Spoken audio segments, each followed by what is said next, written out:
Hello students, we will go for the next concept of this IR spectroscopy application in the inorganic compounds. So in yesterday's video, we have seen how the principle of this IR spectra is obtained with respect to the vibrational frequencies. Okay, stretching frequencies we have learned and bending frequencies. Okay, how they are going to affect stretching as well as bending. Okay, scissoring, rocking. Okay, and here symmetric stretching. So these all things in the previous video we had learned this. And if you see the uh, electromagnetic radiations, so cosmic rays. Okay, cosmic rays, then you can see here gamma ray, then x-rays, then UV, visible. Okay, then IR, here it stands our IR. Then you can see here microwaves. Okay, and here radio waves. So this is how the wavelength increases here. Okay, and this is how the energy here increases. Okay, so cosmic rays is very powerful here, so energy is very high and wavelength is very low here. And you can see gamma rays very danger, then x-rays high energy, then coming to UV, visible, IR, microwave. This is what we are learned in the EPR here, radio waves for NMRs. So this is how the electromagnetic radiations here we are using it here. And here I told you the range what we are using from 12,400 to 10 per centimeter wave number. Okay, in the form of wave number, near IR, far IR, and mid IR. So this is where we are interested here to study the IR spectroscopy here. Okay, and this IR spectroscopy is also called as vibrational rotational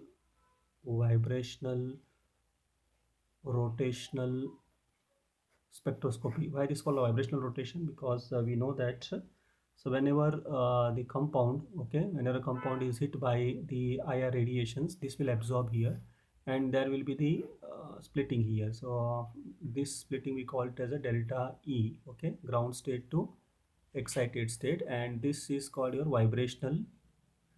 Okay, vibrational energy level.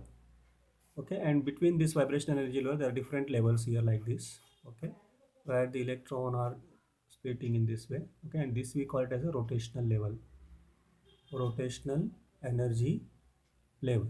Okay, so simultaneously we can see that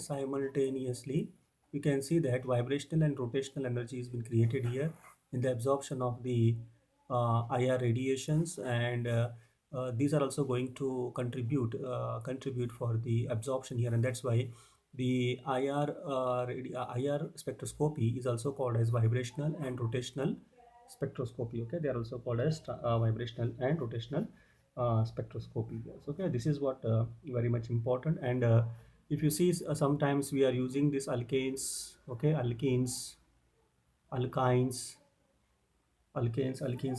where the stretching of CC bond in the alkanes range to 1000 to 1200 per centimeter, 1000 to 1200 per centimeter, and CH will be around 2900 per centimeter. Alkanes. Okay, alkyne C double bond C 1600 to 1660 per centimeter. As the double bond increases, as strength increases, absorption also increase. Similarly, alkyne C triple bond C, you can see 2100 to 2200 per centimeter. So this is what sometimes for ligands and all it will be helpful. And sometimes terminal, if you see here, terminal alkynes, so these have the absorptions around 3100 to 3300 per centimeter. Okay, terminal alkynes.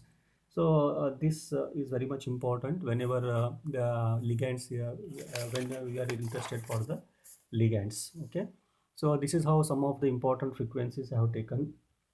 Okay, and some of the important frequencies in the previous two videos and here.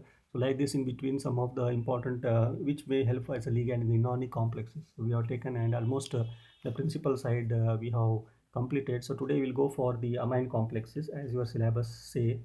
Okay, amine complexes, IR spectra of amine complexes. So I have taken one complex here of the amine complex. Yes, you can see here. So this is what the spectra of the three complexes here.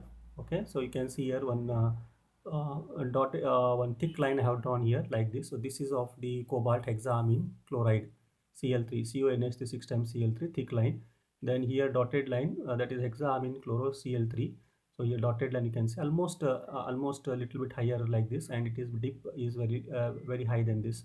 And last one you can see here nickel hexamine chloride, Cl2. So you can see here it is starting from here, and somewhat lighter here like this, and you can see it will complete here. So this scale is from 4000 to 650 here. And this vibrational spectra of this metal amine complexes have been studied extensively.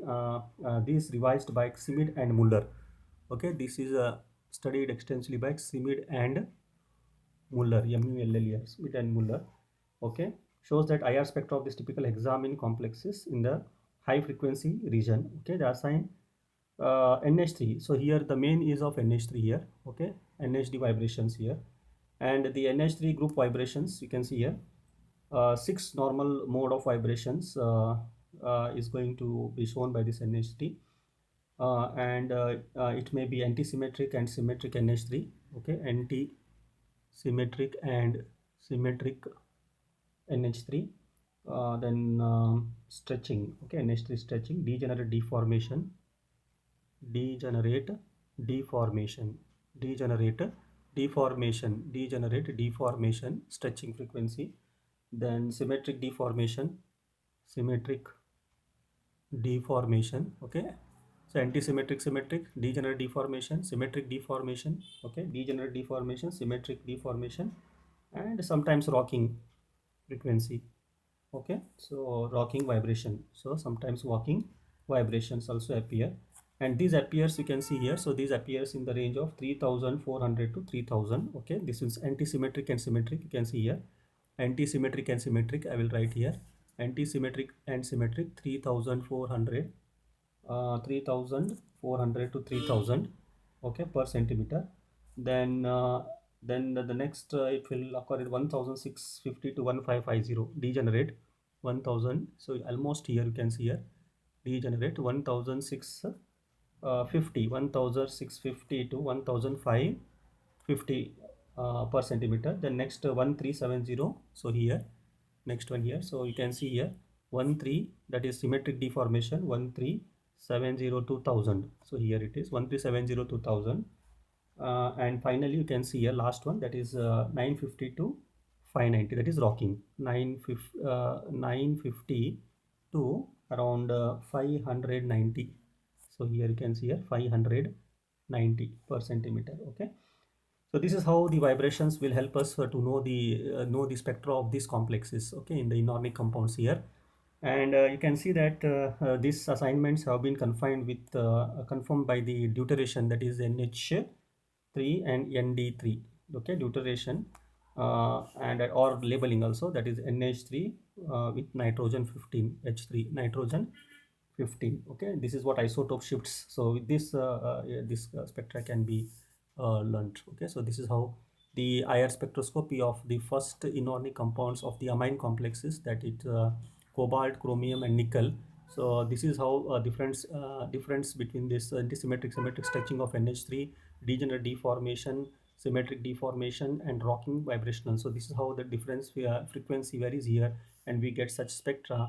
And depending on this chlorine halide and the bond between metal to nitrogen to X here, so M, X, N like this.